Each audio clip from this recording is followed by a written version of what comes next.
વલસાડ સહિત સમગ્ર દક્ષિણ ગુજરાતમાં આતંક મચાવનારી બાઇક ચોર ટોળકી પોલીસના સકંજામાં આવી। વલસાડ જિલ્લો અને શહેરમાં થોડા સમયથી બાઇક ચોરીની ઘટનાઓ વધી હતી। પોલીસે તપાસ કરતા ચોરીની બાઇક સાથે એક શખ્સ ઝડપાયો હતો, જેની પૂછપરછમાં બાઇક ચોર ગેંગના ચોંકાવનારા ખુલાસા સામે આવ્યા। આરોપી પાસેથી મળેલી બાઇક તો ચોરીની હતી, પરંતુ સાથોસાથ આરોપીએ તેની નકલી આરસી બુક ઊભી કરી હતી। પોલીસની તપાસમાં વધુ એક આરોપીનું નામ ખુલતા સુરતથી આરોપી સરફરાઝની પણ ધરપકડ કરવામાં આવી। ઝડપાયેલ આરોપીની ઉલટ તપાસ કરતા દક્ષિણ ગુજરાતના બાઇક ચોરીના 15 ગુના ડિટેક્ટ કરવામાં આવ્યા છે।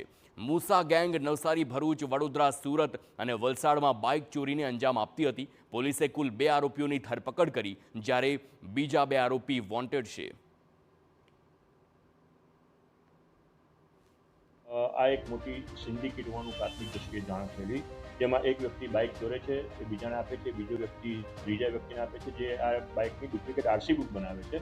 અને આવી ડુપ્લિકેટ આરસી બુક બન્યા પછી આ લોકો જે છે એ કોઈ અન્ય વ્યક્તિઓને આ બાઇક વેચી દેતા હતા। એ મુજબની એમઓ વાળી આખી સિન્ડિકેટ જે છે એ ધ્યાન પર આવેલ છે।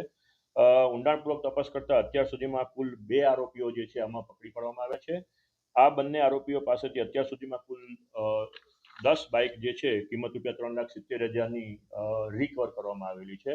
અન્ય હજી આરોપીઓ બાબતની તપાસ ચાલી રહી છે। અન્ય આરોપીઓ પણ આમાં પકડવાના બાકીમાં છે।